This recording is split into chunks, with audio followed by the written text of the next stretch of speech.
Good morning and welcome to the July 9th, 2024 Blue Earth County Board of Commissioners agenda and board meeting.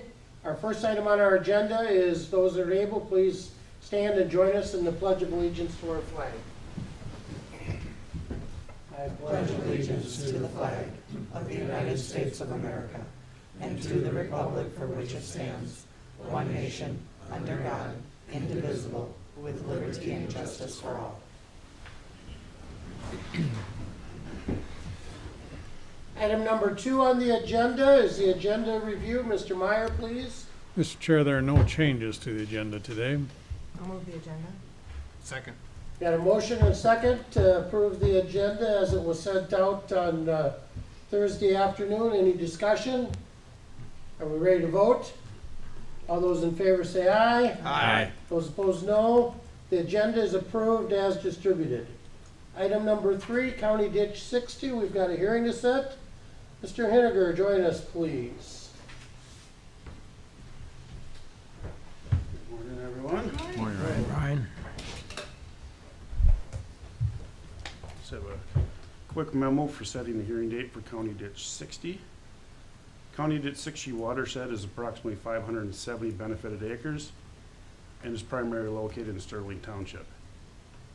As part of the ongoing redetermination of benefits for County Ditch 60, it was discovered in an informational landowner meeting held on May 14th, 2024, that private tile had been installed, rerouting waters from both private lands, but also a portion of County Ditch 60 Branch 2 public drainage system. On May 28th, 2024, at the public hearing for the County Ditch 60 redetermination benefits, it was suggested from the appointed viewers that, that Mr. Greg Olson be given until July 1st, 2024 to have time to complete the petition process for partial abandonment. Based off public testimony and appointed viewers' recommendations, the Drainage Authority decided that the final hearing for County Ditch 60 redetermination benefits be continued to a time date certain, being July 30th, 2024 at 9 a.m. The petition for partial abandonment shall be held and conducted ahead of the final hearing for County Ditch 60 redetermination of benefits. We request that the Blue Earth County Drainage Authority set a date of July 30th, 2024 at 9 a.m. for the hearing on the proposed petition for partial abandonment of portions of County Ditch 60 public drainage system. Sorry, deal with it. Crud.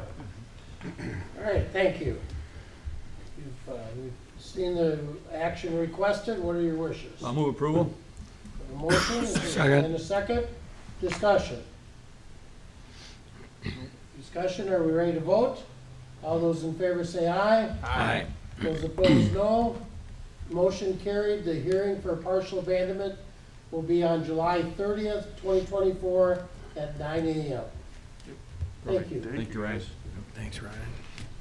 Item number 4, tab number 2 on the agenda is Public Works. Ryan, please. Morning, Commissioners.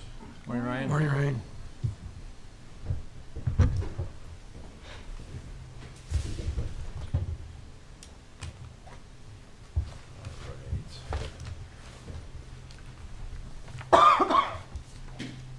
Our first action item today is consideration of the 2023 Public Works Department Annual Report. It was included in the board's packet. I'll go through it relatively briefly. It's obviously the content changes, but the content stays the same. The numbers change and the projects obviously.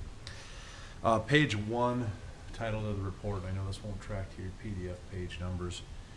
It provides a breakdown of our mileage and the maintenance costs associated with said mileage. So we had 400, as you're aware, we have 420 miles of county stated highway rural, 20.64 miles of county stated highway municipal, 302 miles of county roads, and then a breakdown of our construction costs. I'll jump a couple more pages in, labeled 2B. There's a summary of the major road and bridge work items. That provides just a narrative on some of the contents of the report with respect to our road construction and maintenance activities. That's followed by a 11 by 17 map showing the location of those construction projects. I'll jump a couple more pages. Bob, you're probably struggling to keep up. Can't keep up. This is kind of fun for me sometimes. Sorry. Tell me if you want me to slow down, though. All right, which page are you on? Page 5, label of the report. All right, let me find It'll be it. about 4 or 5 pages after that. We have a breakdown of the mileage of the townships for the town road allotment that we received as a small portion of the motor vehicle, the highway user tax distribution fund. So you can see the amount that the townships receive varies from approximately 27,000 to about 12,000, depending on the mileage that they certify within Blue Earth County, and then they effectively split that up. I'm gonna jump a lot of pages to page, what's labeled page 11. I don't know how, I try to have her label these better in the future. Snow and ice control, total summary of expenditures, we spent $982,000 on snow and ice control, $13.7 million on construction, $1.48 million on engineering, $1.39 million on right-of-way, and then building and capital approximately $370,000. I'm gonna jump almost all the way to the back of the report that I think is usually the most telling and commissioners find the most interesting is our fund sources, which we have the pie chart with the breakdowns showing that our percentages of work or of our funding, that the local funds, including our local levy and then obviously our local option sales tax, make up 40% of our fund sources. State aid maintenance, regular and municipal, 16%. 23% from other grants and other sources. That's our state aid construction regular. And then our township bridge bond and LRIP made up about 9% of our total budget. Expenses breakdown is the following page. 24% is maintenance and equipment. 74% is construction, and administration is just 2% of our global budget. So we're on page 137, right? 25 of the report, yeah. 100. Yep, there we go. Yes, 137.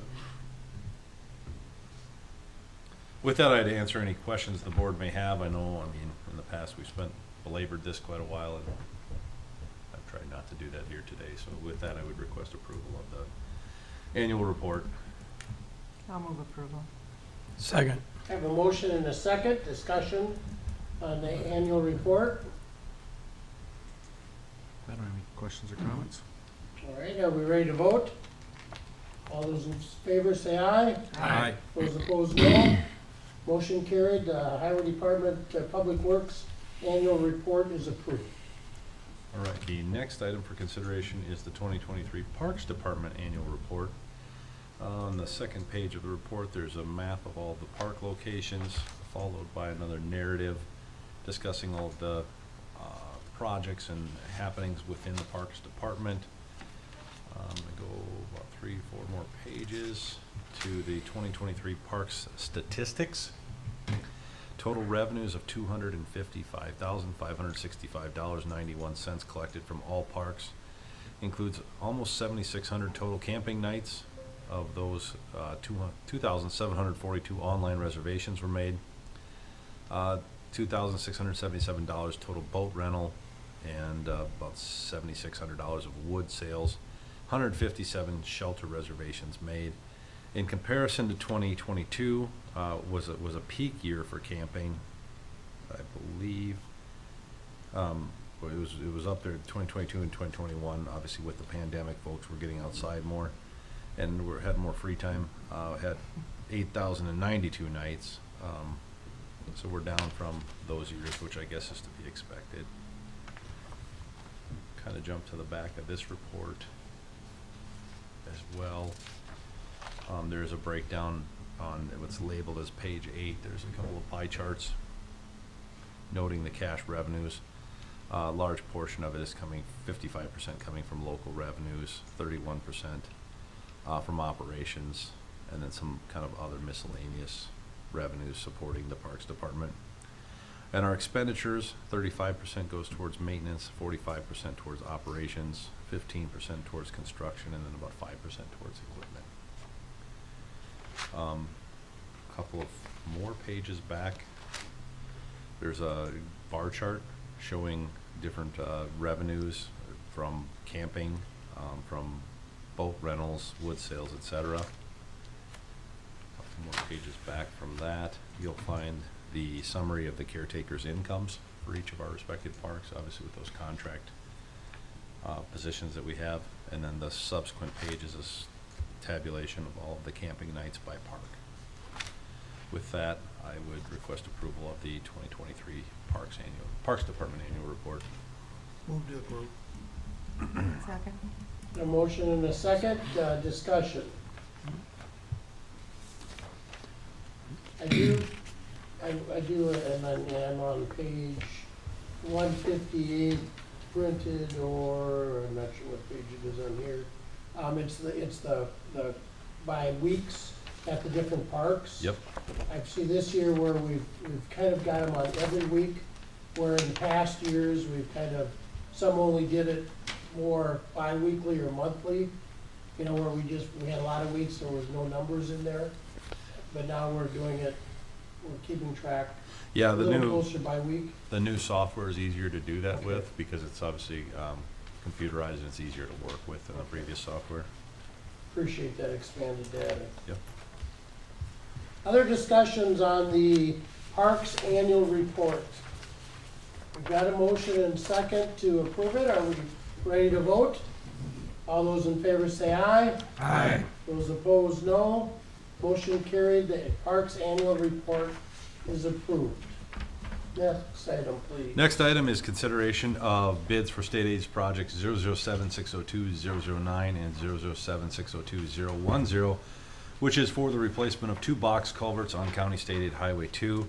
We received 4 bids. We had an engineer's estimate of $288,381. The low bid was Selly Excavating, which is relatively local. I believe they're out of the center area.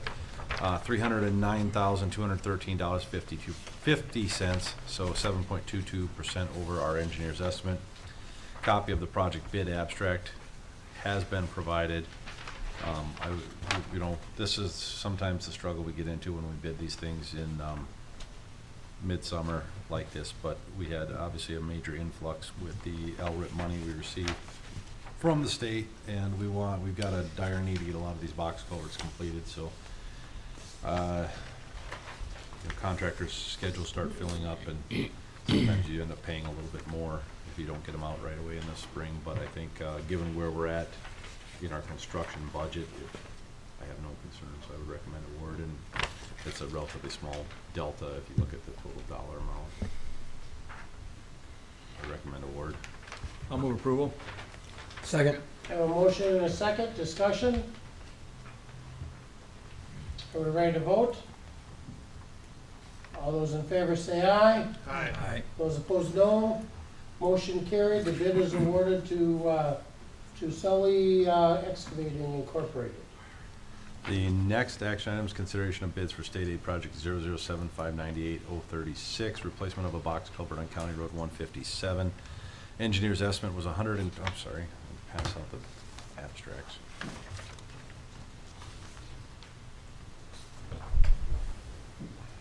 The engineer's estimate was $124,933. The low, we received 2 bids. The low bid was R&E Enterprises of Mankato at $151,352. Again, not a huge delta total dollar wise, but because we had already purchased that box culvert, the total percentage over the estimate, you know, looks like a large percentage. With that being said, though, I would recommend award to R&E Enterprises of Mankato. Second. Got a motion and a second. Discussion.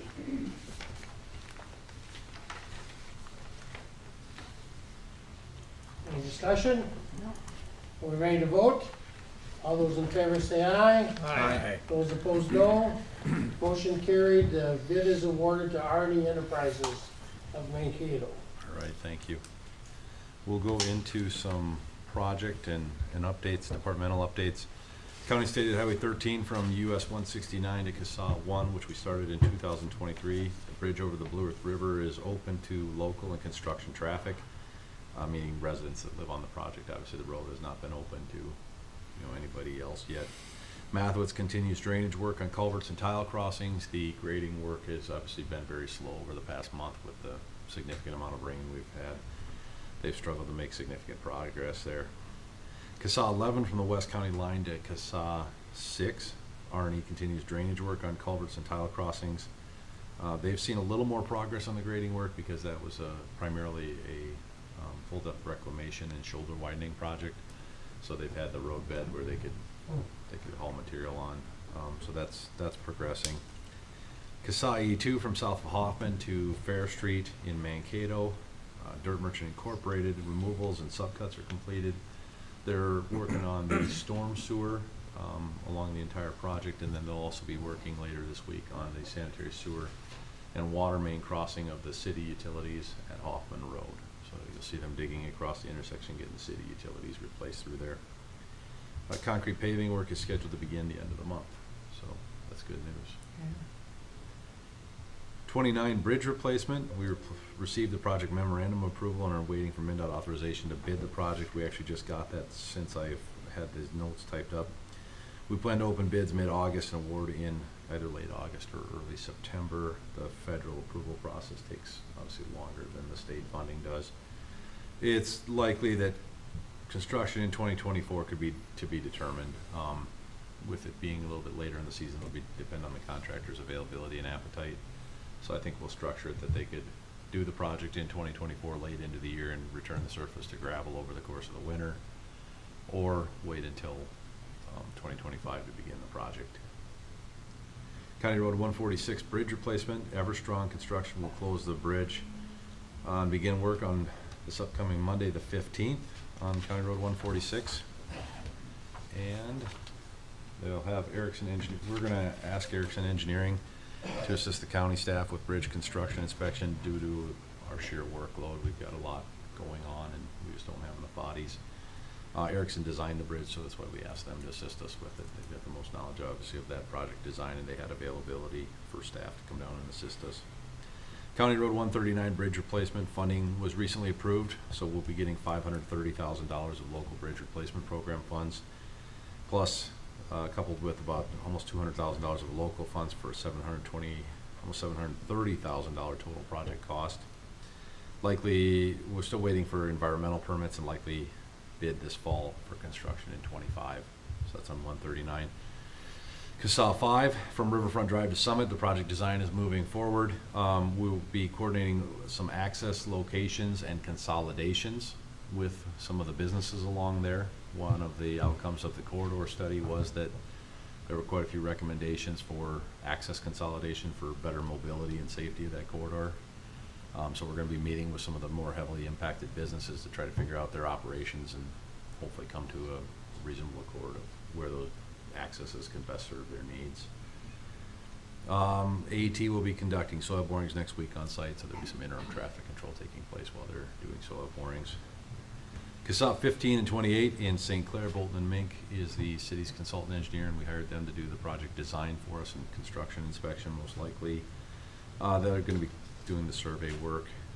And 10 from the West County line to CASA 20 in design. Final bridge plan comments have been received. That's when I've been wanting to get the bridge plans approved so that we can get funding for the bridge with what little bit of money is remaining in the local bridge replacement program. So hopefully we get those final comments addressed and get that plan approved in time. I've been talking with state aid, kind of trying to nudge and hope that we could keep it at the head of the line if at all possible. So they are aware that we're looking, because obviously that bridge funding is tied to a road reconstruction project next year, and if we don't get the bridge, it makes it more challenging to complete the road. The road plans are progressing to 90%. We anticipate beginning right-of-way acquisition meetings soon, so that's moving right along.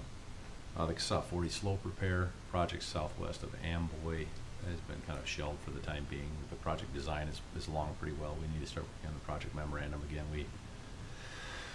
We received about $320,000 of federal aid for that project, and so we need to complete a project memorandum by even December. So it's in a decent position where we're comfortable moving some other things forward first.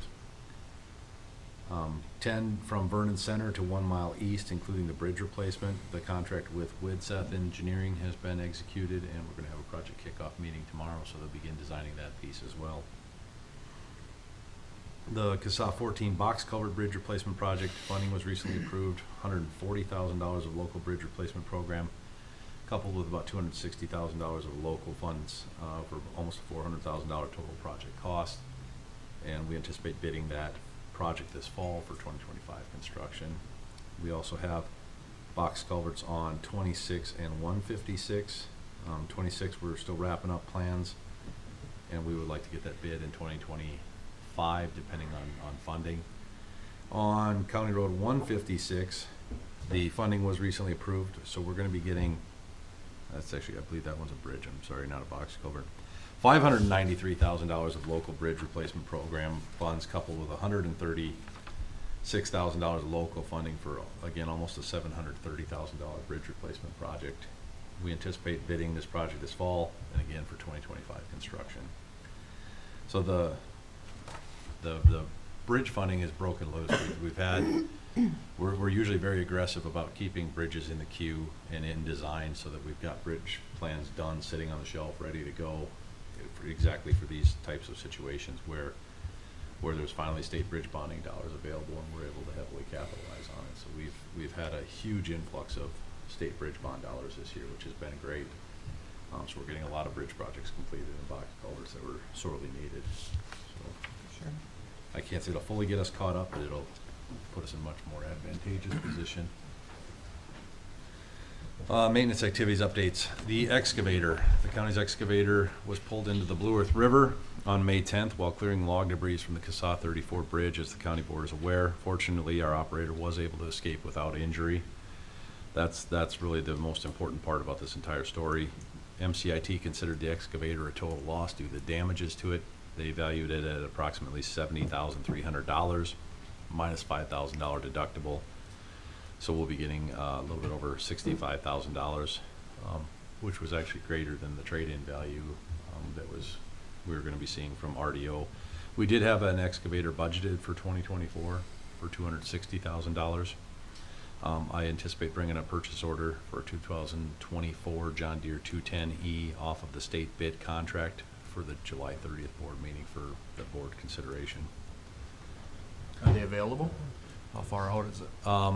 We should be able to get it pretty quickly. Really? Good. Yeah. That's why we decided to go off of the state bid process. No, it makes sense. Flooding roads, the staff have been extremely busy over the last 3 weeks, closing, monitoring, and repairing flooded roads throughout the county. And at one point, we had over 30 roads closed and over 100 damaged areas with the flooding that had happened. Varying levels of severity. We're still assessing damages to our roads and to our parks, and we'll be documenting the damages and the repairs and everything else associated with that, with working with the FEMA and the FHWA for reimbursement wherever possible. Routine maintenance activities are still going on, albeit they've slowed down a little bit over the last 3 weeks with our staff being so dedicated to dealing with all the flooding issues across the county. And the crews are beginning to bituminous patching, and then they'll be followed up by gravel shouldering the following towards closer to the end of the month, I would say. They're out spraying thistles and wild parsnip now. I know that's always a hot topic this time of year. We did transition from like a 1 ton or a 550 with a tank on it to a full tandem with a tank on it, so we can get more route coverage. And also the unit now has GPS tracking on it, so we can track which roads have been sprayed. So that's been handy for us already a couple of times. Dirt patching potholes and transverse cracks is still underway. With that being said, provide the board with an update on the Rapidan Dam.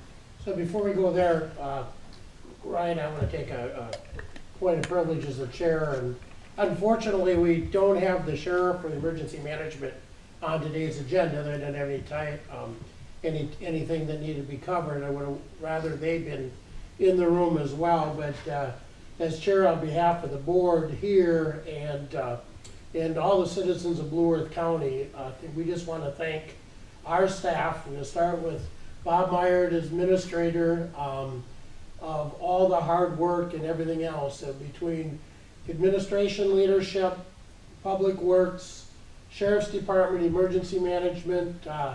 We had a lot of stuff going on, and I want to thank Bob and Jesse for all the hours they took out at the site and do that. I want to thank Josh on behalf of the board for keeping the rest of the county running and making sure. I mean, just because you have one thing going on in one part of the county doesn't mean there's not other things going on. We've already talked about over 30 roads and things like that. But certainly thank you to Josh and Stephanie for keeping things going on here, administration in the courthouse. But to you specifically, Ryan, and all the public works staff, certainly want to thank you and all their work, and not just at the dam, but there's a lot of other things going on at the same time. It's a big county with a lot of roads, a lot of bridges and things like that. We appreciate that, and wish that the sheriff was here as well as the emergency manager. Those were the four that were doing that. I think we'll hear a little bit as we look at the timeline of what has happened from June 23rd to July 8th, our past timeline, as we talk about timelines.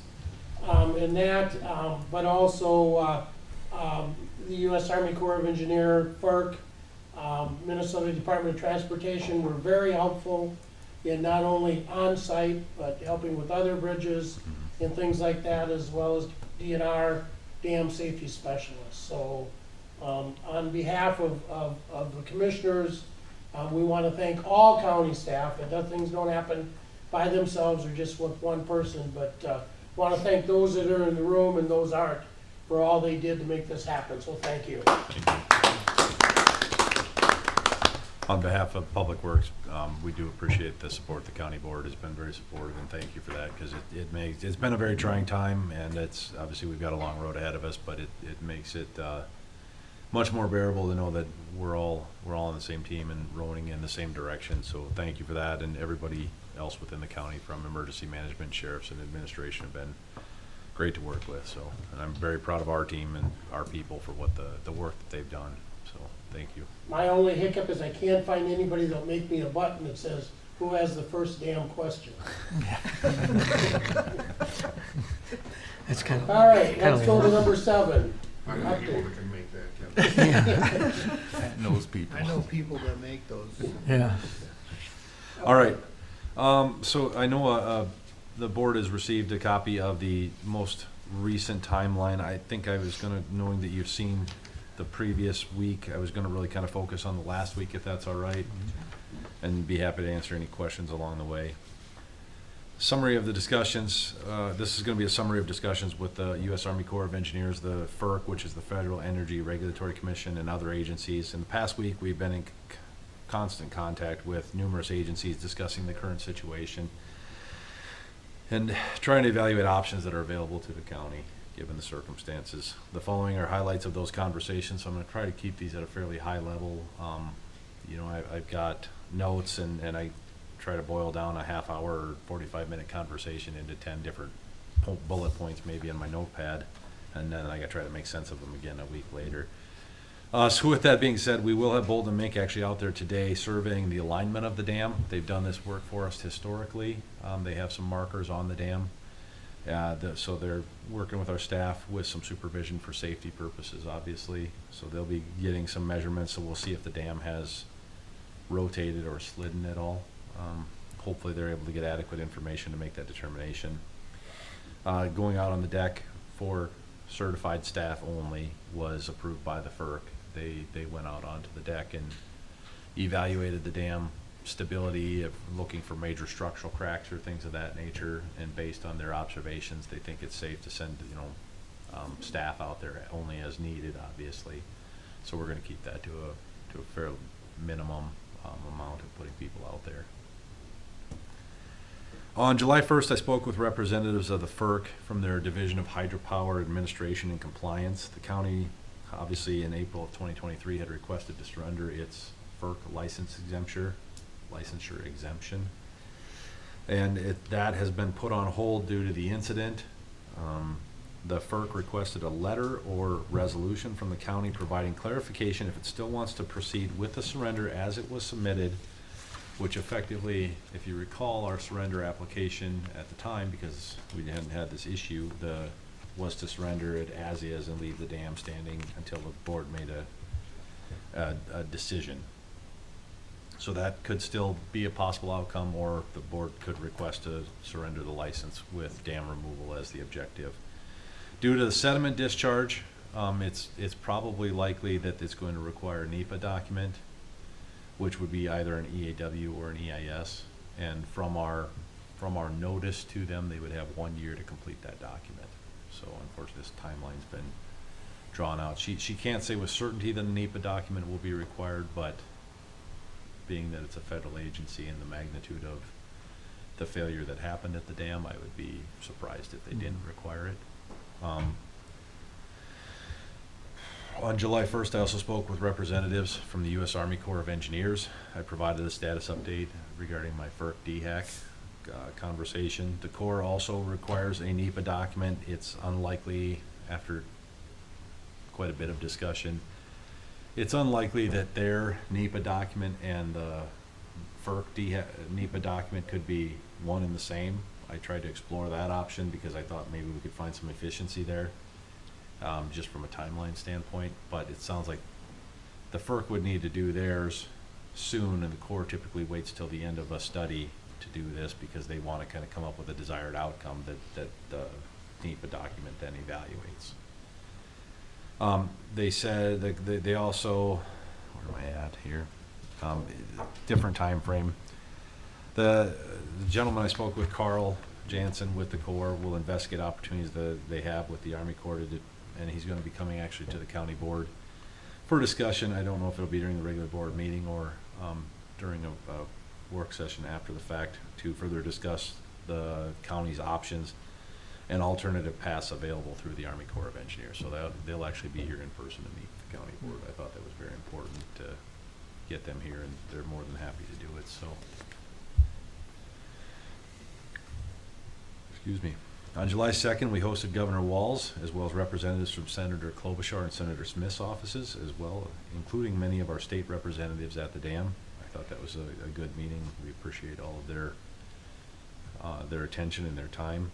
On July 2nd, I spoke with the Minnesota Department of Natural Resources, Director of Ecological Water Resource Division. Her division oversees the Dam Safety Office for the Minnesota Department of Natural Resources. She expressed support for the county and asked where we are with the FERC license surrender. I updated her. They want to respect jurisdictional authorities, but they also understand the county's position in wanting to get rid of the FERC license and get it to the DNR so that we can maybe move things along with whatever decision the board makes. And she indicated they may be willing to initiate some conversations with the FERC. Now we'll see if that comes to fruition or not, but it's on my radar. I appreciate their reaching out and their offering of support, and we'll see where it can go from there.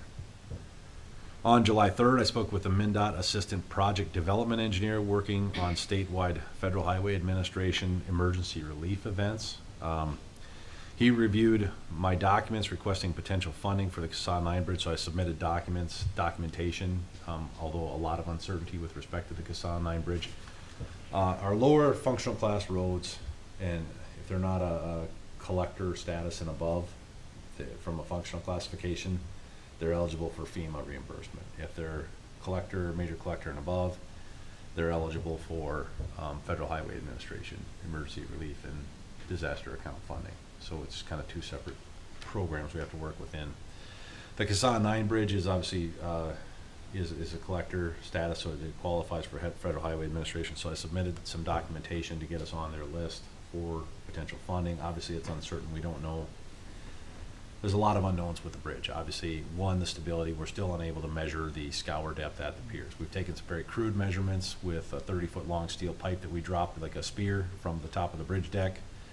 And really all we're able to do then is just kind of provide a measure of when it hits the ground below the water before it tips over, how deep is the water, and then try to tie that to comparison to what we see exposed on the piling and the footings and everything else. So it's very crude.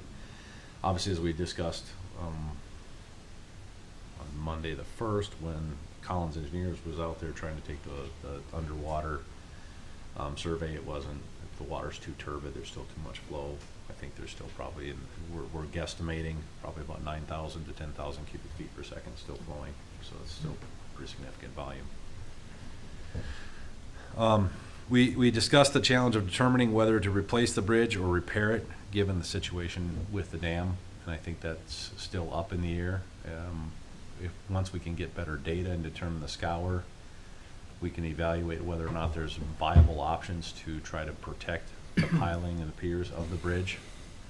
But ultimately, if we can't provide stability for the bridge with the continued erosion happening and head cut of the channel, you know, it doesn't make sense to pour $1 million or more into trying to protect a 40-year-old bridge. And you have to maybe move on to a new bridge. So we're still working through that process. They understand it's going to take the county time. He still understands there is a possibility of dam and or bridge failure. It's not off the table if we have another flood event, even if we continue to see erosion happening. It appears like it's kind of slowed down the rate of erosion around the piling, but again, we're taking very crude measurements with what we can. We bought a 40-pound kettlebell and dropped it from a rope, and the water just sucks it away so fast it's not even funny. So where was I? Reporting. No real additional reporting needed at this time. On July 3rd, I spoke with Bar Engineering. I've been speaking with them almost every day, if not every other day, discussing the current status of the dam and the bridge, as well as agency conversations since the last time we had provided an update. We've got several things we have to consider in parallel, and it's going to be very challenging. One is the current situation, obviously ensuring public safety, so monitoring the bridge, keeping it closed, monitoring the dam, downstream bridges, etc.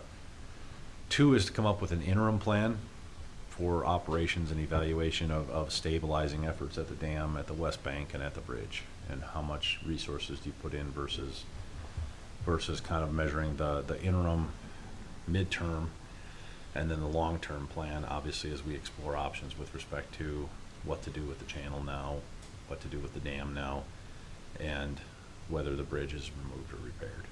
So unfortunately, it's a bit of a chicken and egg conundrum of which one comes first. I'm hoping the Corps of Engineers visit on the 30th will provide more light for the county board on this. Unfortunately, at this point, I just don't have answers for you or recommendations in regard to that. We also discussed FEMA's expectations. I would like to get them going on developing cost estimates, but I'm concerned that until we are able to meet with FEMA and fully understand their expectations, that we may be wasting quite a bit of engineering resources on guessing what FEMA is going to say. So July 8th, I provided an update to the FERC on our status. They'll be conducting a forensic evaluation, which includes an after-action report, so they'll be reviewing everything that occurred and providing a formal report on it. No specific timeline was provided on when that'll happen. On July 5th, a smaller dam in Manawa, Wisconsin breached in a very similar manner to what happened to the Rapidan Dam, which prompted evacuations for people living down the river. So, yeah, Manawa, Wisconsin. If you're interested, it's in the news now, and so it's unfortunate. It did the same thing. Water went over and started cutting around the side of the dam. Wow. So, and it was a smaller dam, I think maybe 15 to 20 feet tall, but yeah, very similar situation. Yesterday, the Sheriff's Department was able to bring Mike Crush and myself to the downstream side of the dam via their boat. Additional photos were taken. I haven't had a chance to upload all of those and get them to the FERC and other regulatory agencies. We were able to walk around the actual sandbar down there and looking at it from a public safety standpoint when the river flows go down, making sure that the dam is secured. There is a downstream, a door that came out by the spillway onto a kind of a deck or a patio. I think the board may have been out on that area. There's probably 5 feet of sediment on top of that door, so that door, there's about 3 feet at the top of the door open. The powerhouse probably has 5 feet of sediment filled inside of it right now.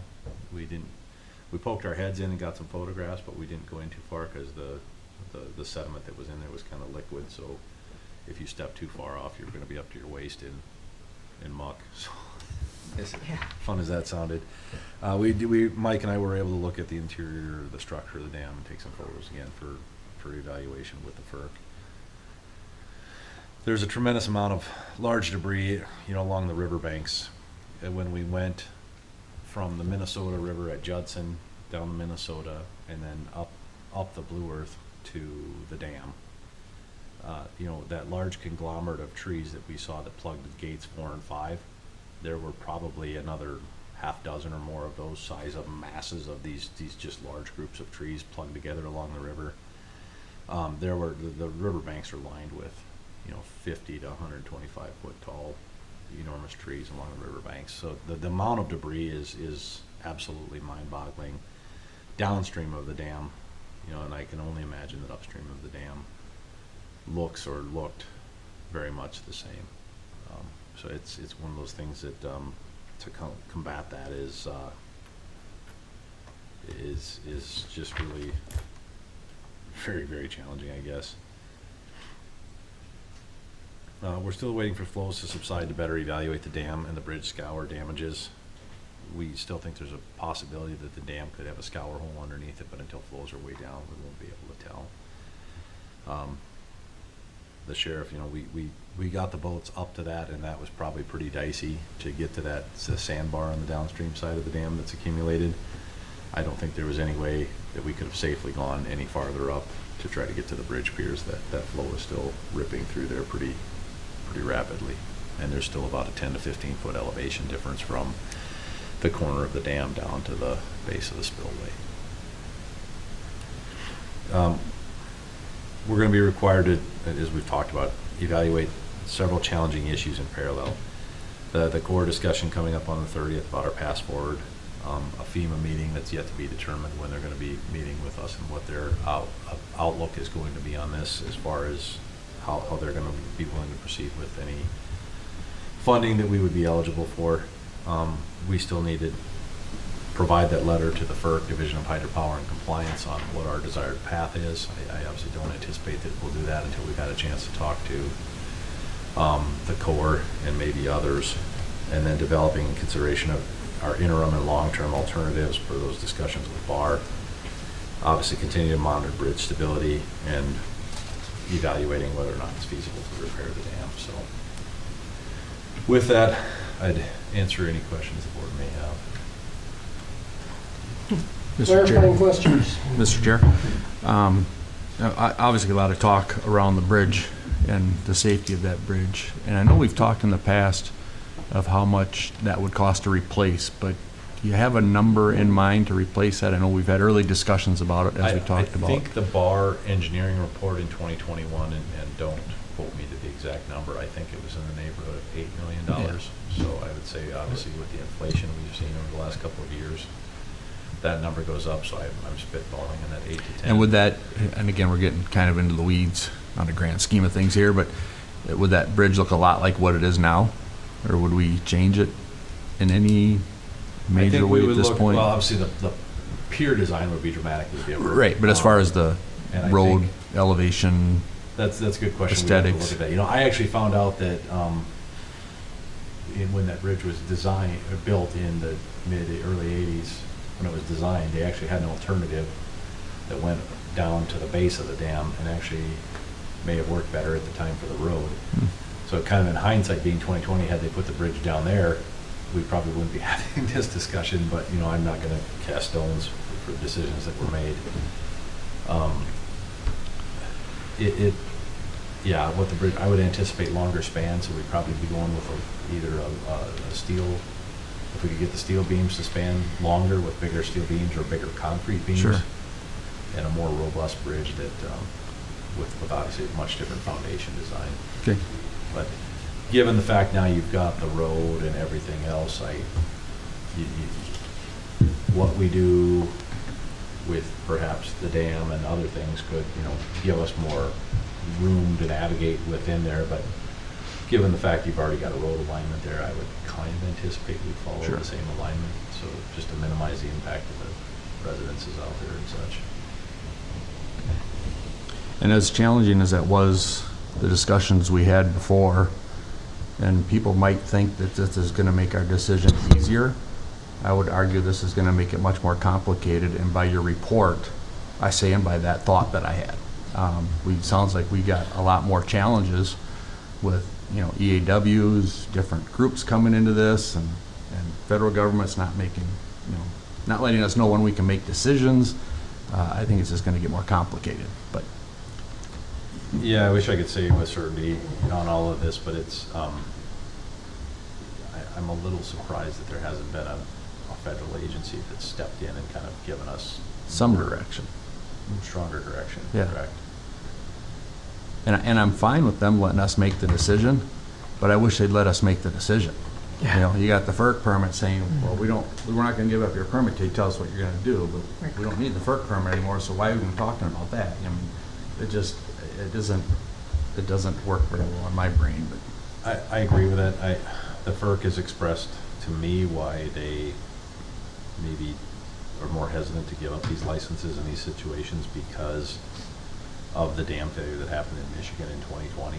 Mhm. And they had a situation where, as I understand it, the licensee was non-compliant in several areas and couldn't afford to take care of the dam, decided to surrender the license, went to the state, subsequently had a failure, and it was a black mark for everybody associated with the state and the feds. And so they're concerned, I think, somewhat about the optics of how it looks to be handing these problems down to the states and kind of pushing off their burden and their problem to somebody else, but in the same breath, it slowed everything down on our ability to make any decisions because we've been trying to get rid of that license.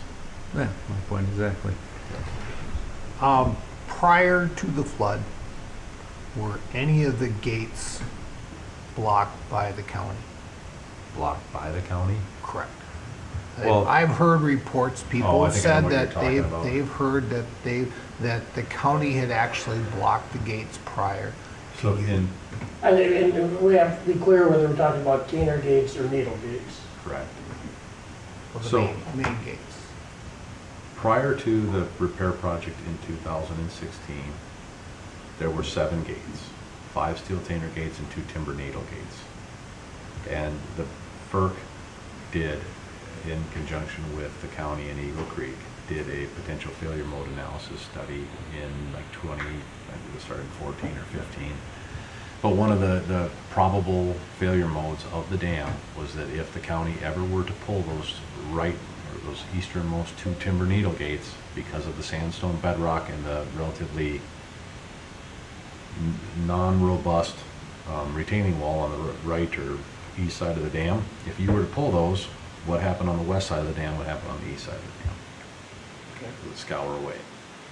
We already saw signs of scour damage behind the right retaining wall just from this flood without having flow go over that. So what the approved design was, design approved by the FERC for this project and recommended, was to reconfigure the Tainer gate opening so it would pass the IDF flood through the 5 gates and then pull the 2 timber needle gates and fill those with reinforced concrete.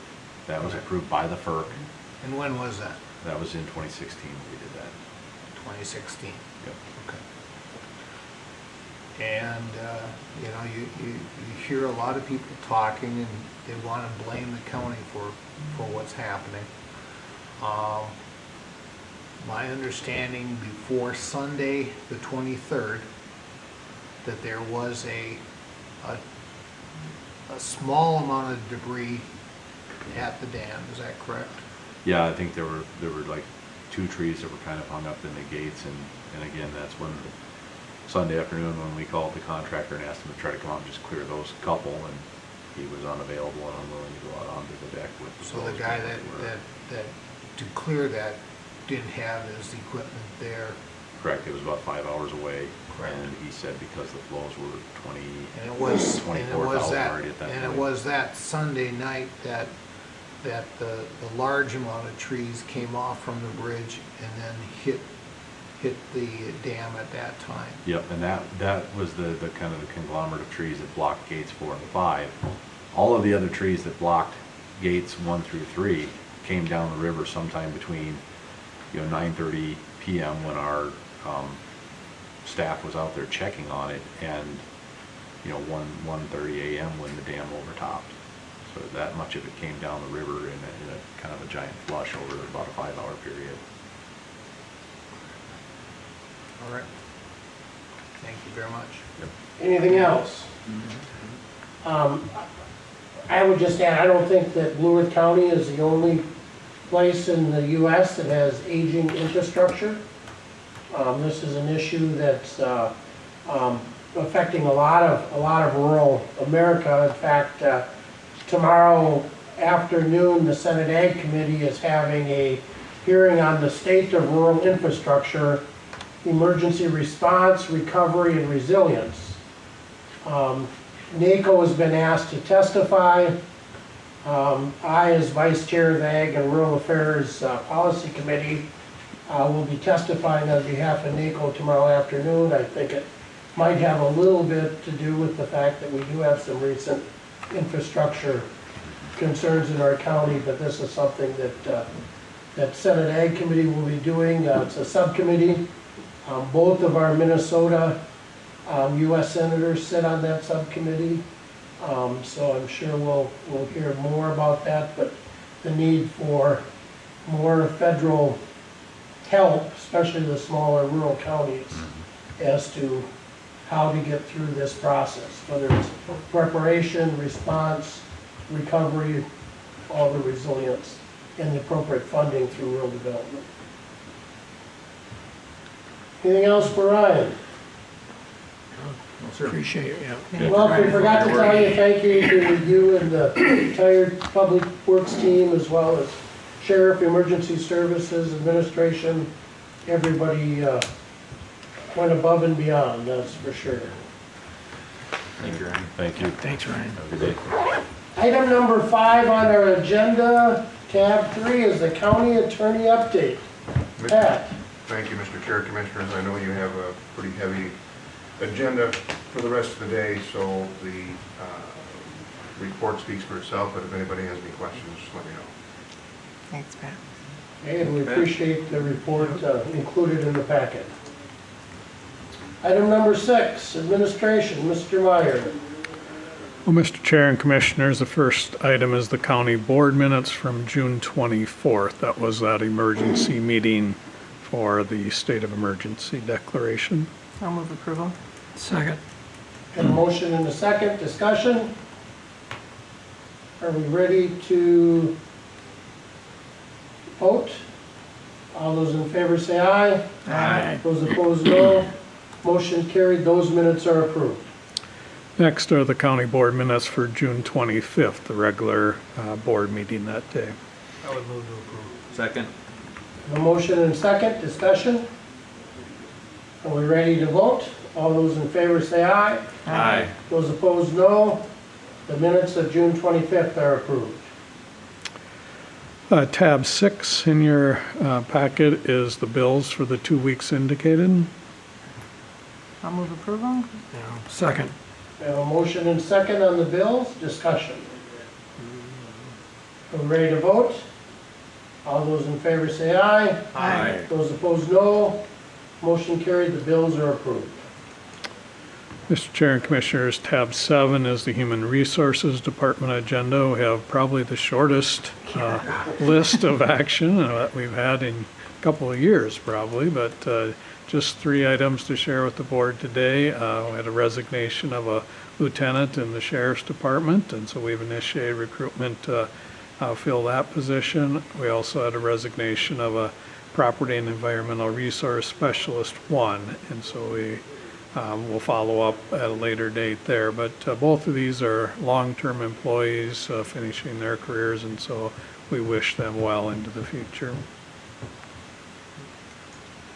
If there are no questions on that, I move to tab 8, which is a memo regarding recycling services agreement. You've had a chance to review the memo, but basically it indicates that this is a renewal of an agreement with Demcon Materials Recovery for the processing of recyclable materials. We have a contract where we pay them to take recyclables from Blue Earth County. There is a rebate component to that, so it is possible that the county would get more money coming back than we pay in, depending on those recyclable markets. But requesting approval today of an agreement with Demcom Materials Recovery, and then authorization for myself and the Property and Environmental Resource Department Director to execute that contract. I'll move approval. Second. Have a motion and a second, discussion? Are we ready to vote? All those in favor say aye. Aye. Those opposed, no. Motion carried, it is approved. Tab 9 in your packet then is a memo regarding some revisions to the April 9th county board minutes. We inadvertently missed one of the action items that was approved that day, and so bringing it back here today for formal approval from the board. I'll move approval. Second. Have a motion and a second, discussion? Are we ready to vote? All those in favor say aye. Aye. Those opposed, no. Motion carried, the revision is approved.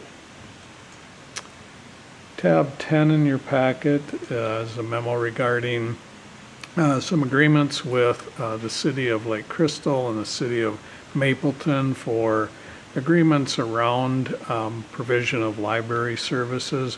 The last revision of these agreements was back in, I believe, 2000, so we're just reviewing some of that material and updating it to better reflect the current relationship that we have with those two cities and the branch libraries in those communities. I'll move it. Second it. A motion and a second, discussion? Are we ready to vote? All those in favor say aye. Aye. Those opposed, no. Motion carried. Tab 11 then is the financial status report for June 30th, so we're halfway through our fiscal year. You'll see that total revenues sit at $58.6 million against expenses of $57.7 million. So we're slightly ahead in that regard. Just draw your attention to a couple of lines. We do have our first half taxes fully collected. We're down just a little bit from last year, which is an interesting observation, I think, at this point. Still at 52% of our budget, so the collections have been strong against the budget, but it's interesting that we had stronger first half collections in '23. Our contracts and fees expense line sits at just under 13 million. That's up quite a bit from prior year. Obviously, we had County Road 13 project that was happening over the winter, so we had a little more construction work that was done.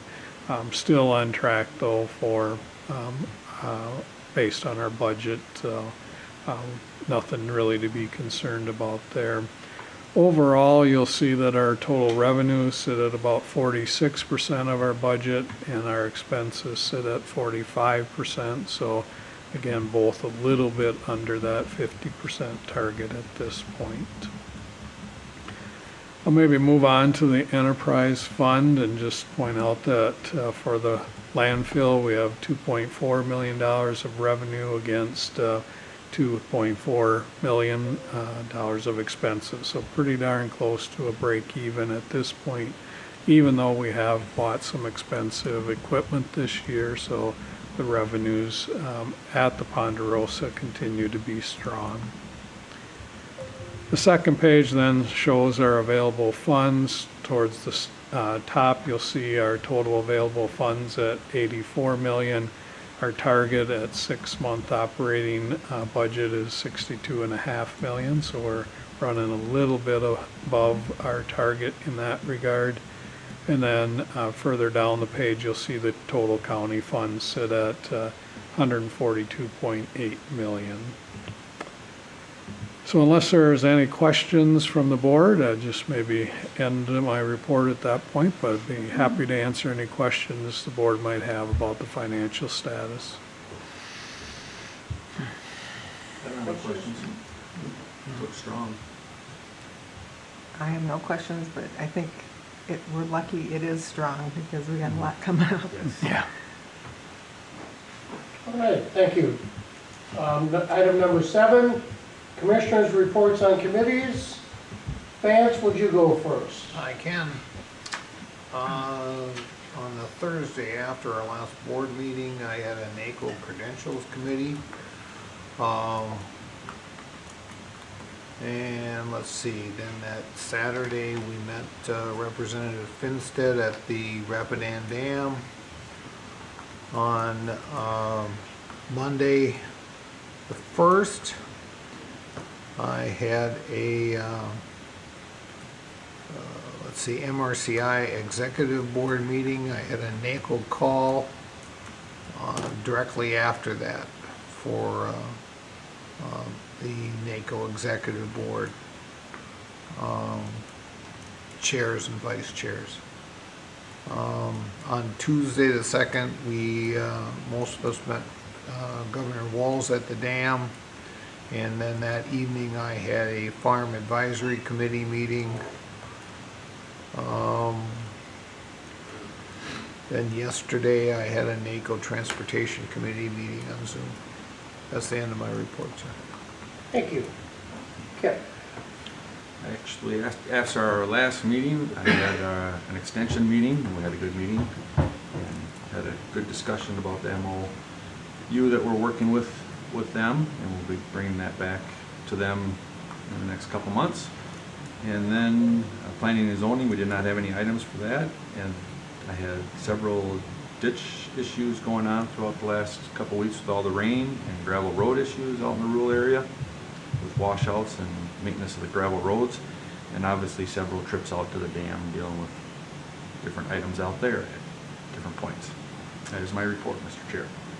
Thank you. Mark, please. Okay, it's, as been mentioned, with Representative Finstead at the dam, the senators, and then the governor. It was a full week for a lot of reasons. And then had the Partners for Affordable Housing on June 27th that we're looking at finding more sources of dollars, but anyway, it's moving along, and that basically is my report, Mr. Chair. Thank you. Patty? My report's really light. The same events at the dam as everybody else. I've spent lots of time out there with Representative Finstead, the governor, senator staff, and all the reps that showed up. It was nice having all the support that we had there. And that's the end of my report. Thank you. My report will be very similar. A lot of texts, emails, calls from elected officials, reaching out, which we always appreciate, and a lot of texts, emails, and calls, as Commissioner Brunder talked about, in the rural area, ditches, roads, certainly the dam. I also participated in the June 27th Extension Committee, the June 29th Finstead Tour, the July 1st NACO Leadership Call, the July 2nd Governor Walz and others dam tour.